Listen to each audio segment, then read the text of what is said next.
हर चीज के रेट बढ़ेंगे, पेट्रोल के साथ साथ बाकियों की चीजों के भी रेट बढ़ेंगे। ट्रांसपोर्ट का खर्चा है वो बढ़ जाएगा, सभी खाने पीने की चीजों का रेट बढ़ेगा। युद्ध की वजह से पूरी दुनिया में पेट्रोल, डीजल, गैस और फर्टिलाइजर के दाम बहुत अधिक बढ़ चुके हैं, आसमान को भी पार कर गए हैं।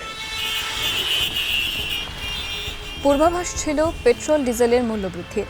পশ্চিম এশিয়ায় যুদ্ধের দরুন জ্বালানি সংকটের কথা জানিয়ে সাশ্রয়ের বার্তা দিয়েছিলেন প্রধানমন্ত্রী।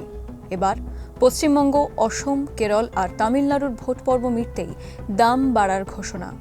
15 মে থেকে দেশে গড়ে লিটার প্রতি 3 টাকা দাম বাড়ল পেট্রোল ডিজেলের। দাম বেড়েছে সিএনজিরও। কলকাতায় পেট্রোলের দাম 3 টাকা 29 পয়সা বেড়ে 108 টাকা 74 পয়সা হলো। মুম্বাই এবং চেন্নাইয়ের এই দাম হলো যথাক্রমে 106 টাকা 68 পয়সা এবং 103 টাকা 67 পয়সা। কলকাতায় ডিজেলের দাম 3 টাকা 11 পয়সা বেড়ে 95 টাকা 13 পয়সা হয়েছে। মুম্বাইয়ে হয়েছে 93 টাকা 14 পয়সা। চেন্নাইয়ে দাম বেড়ে হলো 95 টাকা 25 পয়সা। সংকট প্রত্যাশিত ছিল বলেই মোকাবিলায় দেশবাসীকে একজোট হওয়ার ডাক দিয়েছিলেন প্রধানমন্ত্রী। অর্থনীতির হাঁড়ির হাল খোলসা করেছিলেন কেন্দ্রীয় পেট্রোলিয়াম মন্ত্রী। If you look at the fiscal situation, if you look at the fact that my oil companies are losing 1,000 crores every day, that the under recovery is going to be 198,000 crores, 2 lakh crores nearly.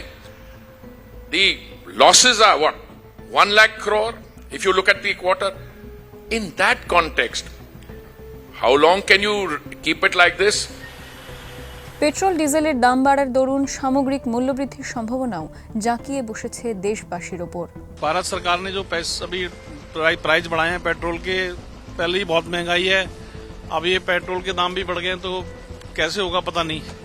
हर चीज के rate बढ़ेंगे, petrol के साथ साथ बाकियों की चीजों के भी रेट बढ़ेंगे, तो सरकार को थोड़ा मैनेज करना चाहिए। इससे मतलब महंगाई बढ़ेगी, क्योंकि जितना भी ट्रांसपोर्ट का खर्चा है वो बढ़ जाएगा, सभी खाने पीने की चीजों का रेट बढ़ेगा।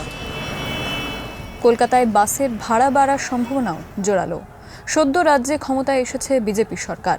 নতুন সরকারের কাছে এ ব্যাপারে দাবি জানাতে পারে বাস মালিকের সংগঠন। এর মধ্যে ভাড়া বৃদ্ধি ছাড়া কোনো উপায় নেই। ডিজেলের মূল্য বৃদ্ধি আমাদের পাশে ভাড়া বৃদ্ধি হচ্ছে সবচেয়ে বড় রাস্তা।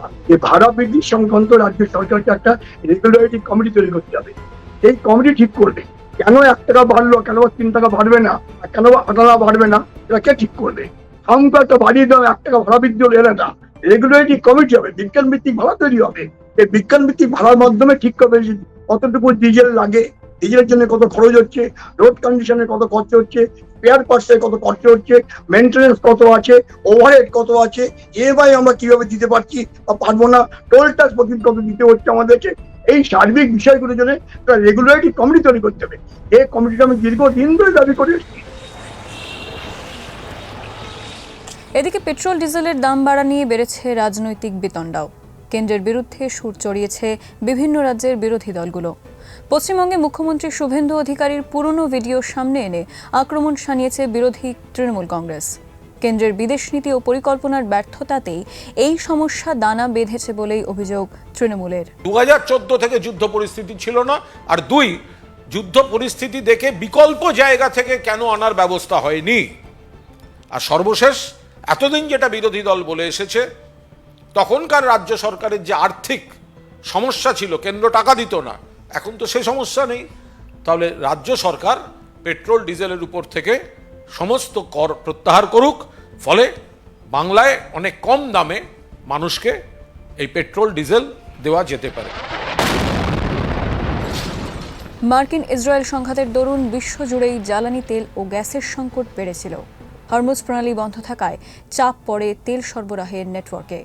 চাপ পড়েছিল ভারতের উপরেও। তবে এতদিন তেলের দাম না বাড়ানোরই সিদ্ধান্ত নেওয়া হয়েছিল। 4 রাজ্যে ভোট পর্ব মিটতে অবশ্য সে পথেই হাঁটল কেন্দ্র।